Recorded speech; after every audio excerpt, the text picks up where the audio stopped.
I'd like to take you to another world, and I'd like to share a 45-year-old love story with the poor living on less than $1 a day. I went to a very elitist, snobbish, expensive education in India, and that almost destroyed me. I was all set to be a diplomat, teacher, doctor, all laid out. I don't look it, but I was the Indian national squash champion for 3 years. The whole world was laid out for me. Everything was on my feet. Could do nothing wrong. And then I thought, out of curiosity, I'd like to go and live and work and just see what a village is like. So in 1965, I went to what is called the worst Bihar famine in India, and I saw starvation, death, people dying of hunger for the first time. Changed my life. Came back home, told my mother, I'd like to live and work in a village. Mother went into a coma. What is this? The whole world is laid out for you, the best jobs are laying out for you, and you want to go and work in a village? I mean, is there something wrong with you?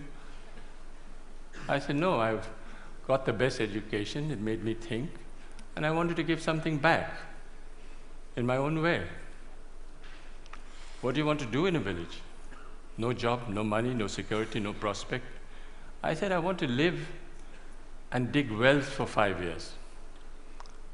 Dig wells for 5 years? You went to the most expensive school and college in India and you want to dig wells for 5 years? She didn't speak to me for a very long time because she thought I'd let my family down. But then I was exposed to the most extraordinary knowledge and skills that very poor people have, which is never brought into mainstream, which is never identified, respected, applied on a large scale. And I thought I'd start a barefoot college only for the poor. What the poor thought was important would be reflected in the college. Went to this village for the first time. Elders came to me and said, are you running from the police? I said, no. You failed in your exam? I said, no. You didn't get a government job? I said, no. What are you doing here? Why are you here? The educational system in India makes you look at Paris and Delhi and Zurich. What are you doing in this village? Is there something wrong with you you're not telling us? I said, no. I want to actually start a college only for the poor. What the poor thought was important would be reflected in the college. So then they gave me some very sound and profound advice.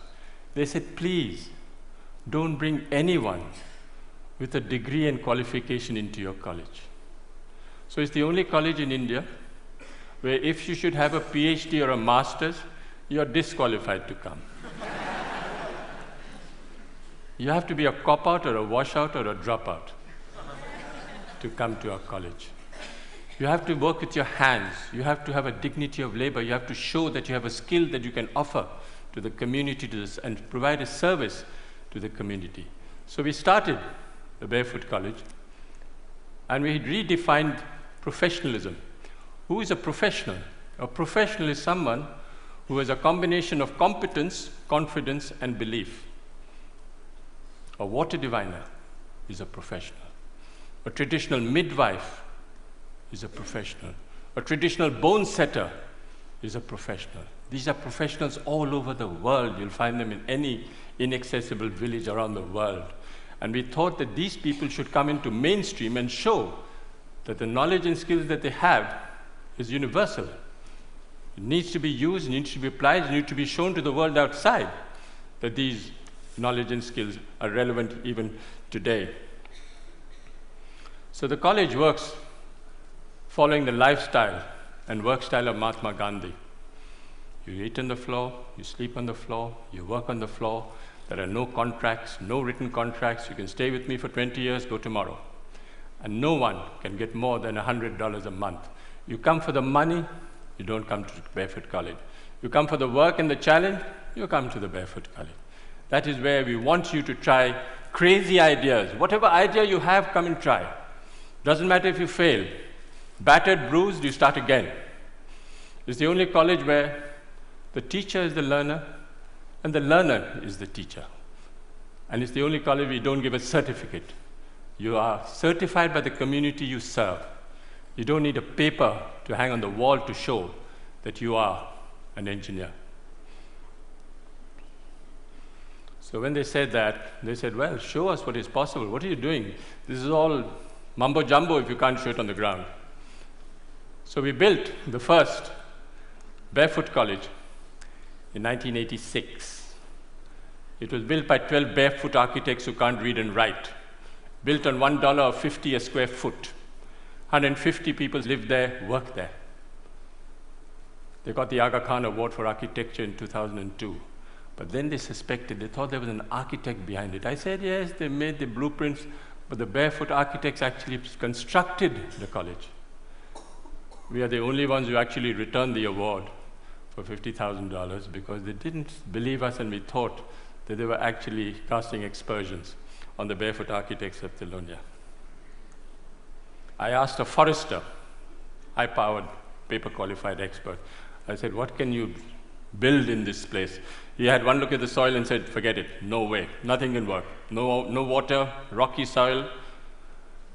I was in a bit of a spot, and I said, okay, I'll go to the old man in the village and say, what should I grow in this pot? He looked quietly at me and said, you build this, you put this, and it'll work. This is what it looks like today. Went to the roof, and all the women said, clear out. The men should clear out because we don't want to share this technology with the men. This is waterproofing the roof.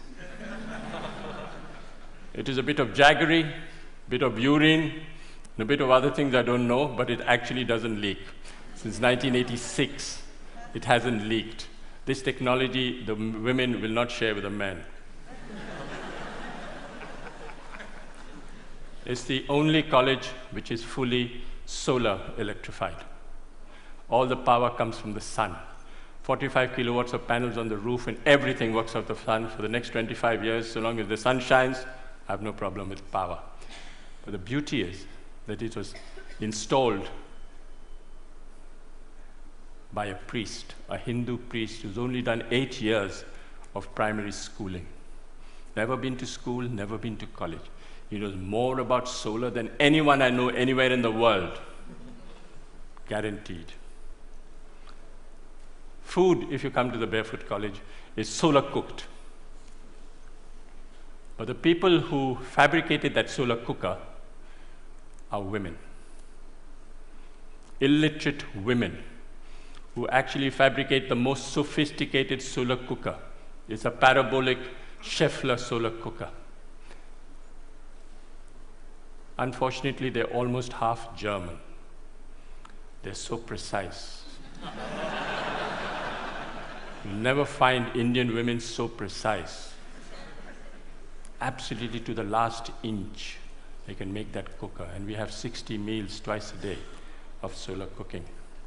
We have a dentist. She's a grandmother, illiterate, who's a dentist. She actually looks after the teeth of 7,000 children. Barefoot technology. This was 1986, no engineer, no architect thought of it, but we are collecting rainwater from the roofs. Very little water is wasted. All the roofs are connected underground to a 400,000 liter tank, and no water is wasted. If we have 4 years of drought, we still have water in the campus because we collect rainwater. 60% of children don't go to school because they have to look after animals, sheep, goats, domestic chores. So we thought of starting a school at night for the children. We call the night schools of Telonia. Over 75,000 children have gone through these night schools because it's for the convenience of the child, it's not for the convenience of the teacher. And what do we teach in these schools? Democracy, citizenship, how you should measure your land, what you should do if you're arrested, what you should do if your animal is sick. This is what we teach in the night schools. But all the schools are solar lit.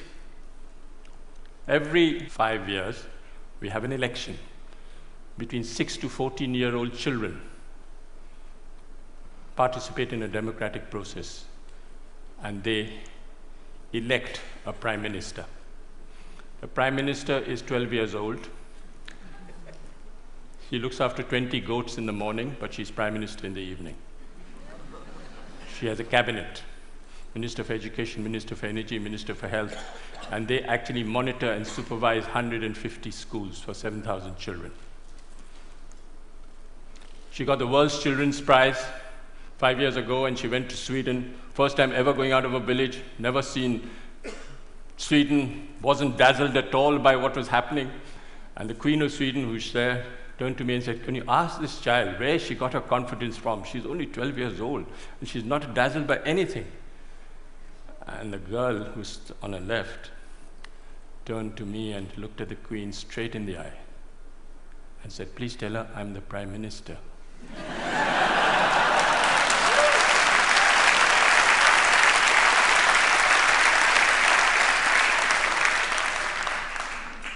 Where the percentage of illiteracy is very high, we use puppetry. Puppet is the way we communicate.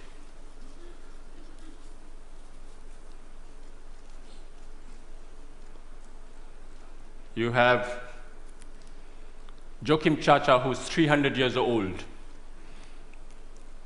He's my psychoanalyst, he's my teacher, he's my doctor, he's my lawyer, he's my donor. He actually raises money, solves my disputes. He solves my problems in the village. If there's tension in the village, if the attendance in the schools go down and there's a friction between the teacher and the parent, the puppet calls the teacher and the parent in front of the whole village and says, "Shake hands, the attendance must not drop." These puppets are made out of recycled World Bank reports.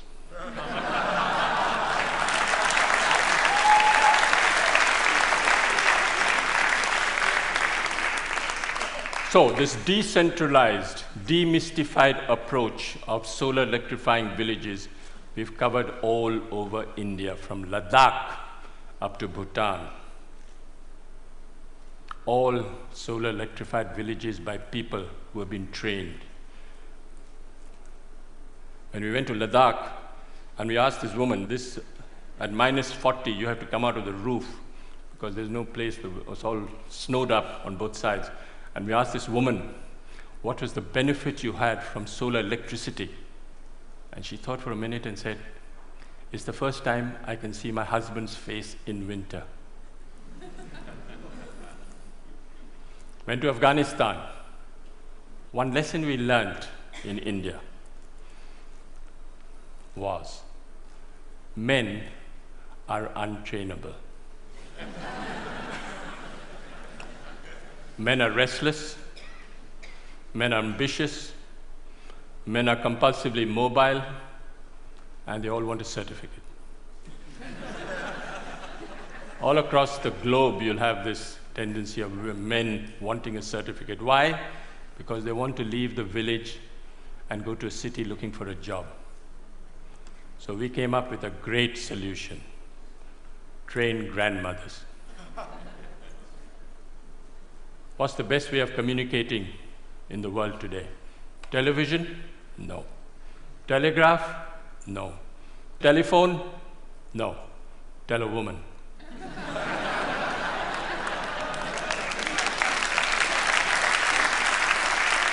So we went to Afghanistan for the first time. And we picked 3 women and said, we want to take them to India. They said, impossible. They don't even go out of their room, then you want to take them to India. I said, I'll make a concession. I'll take the husbands along as well. So I took the husbands along. Of course, the women were much more intelligent than the men. In 6 months, how do we train these women? Sign language. You don't use the written word. You don't use the spoken word. You use sign language. And in 6 months, they can become solar engineers. They go back and solar electrify their own village. This woman went back and solar electrified the first village, set up a workshop. The first village ever to be solar electrified in Afghanistan were by the 3 women. This woman is an extraordinary grandmother, 55 years old, and she solar electrified 200 houses for me in Afghanistan, and they haven't collapsed. She actually went and spoke to an engineering department in Afghanistan and told the head of a department the difference between AC and DC. Didn't know. Those 3 women have trained 27 more women and solar electrified 100 villages in Afghanistan. We went to Africa and we did the same thing. All these women sitting in one table from 8, 9 countries, all chatting to each other, not understanding a word because they're all speaking the different language. But their body language is great. They're speaking to each other and actually becoming solar engineers. I went to Sierra Leone, and there was this minister driving down at the dead of night, comes across this village, comes back, goes into the village, says, well, what's the story? They said, these 2 grandmothers. Grandmothers? Minister couldn't believe what was happening. Where did they go? Went to India and back. Went straight to the president. He said, do you know there's a solar electrified village in Sierra Leone? He said, no. Half the cabinet went to see the grandmothers the next day. What's the story? So he summoned me and said, can you train me 150 grandmothers? I said, I can't, Mr. President, but they will. The grandmothers will. So he built me the first barefoot training center in Sierra Leone, and 150 grandmothers are being trained in Sierra Leone. Gambia. I went to select the grandmother in Gambia. Went to this village, I knew which woman I would like to take. The community got together and said, I'll take these 2 women. I said, no, I want to take this woman. They said, why? She doesn't know the language, you don't know her. I said, no, I like the body language, I like the way she speaks. Difficult husband, not possible. Call the husband. Husband came. Swaggering, politician, mobile in his hand, not possible. Why not? The woman, look how beautiful she is. I said, yeah, she's very beautiful. What happens if she runs off with an Indian man? That was the biggest fear. I said, she'll be happy, she'll ring up in a mobile. She went like a grandmother and came back like a tiger. She walked out of the plane and spoke to the whole press as if she was a veteran. She handled the national press, and she was a star. And when I went back 6 months later, I said, where's your husband? Oh, somewhere, doesn't matter.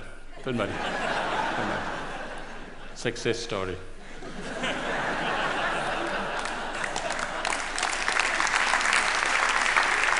I'll just wind up by saying that I think you don't have to look for solutions outside. Look for solutions within and listen to people. They have the solutions in front of you. They're all over the world. Don't even worry. Don't listen to the World Bank. Listen to the people on the ground. They have all the solutions in the world. I'll end with a quotation by Mahatma Gandhi. First they ignore you, then they laugh at you, then they fight you, and then you win. Thank you.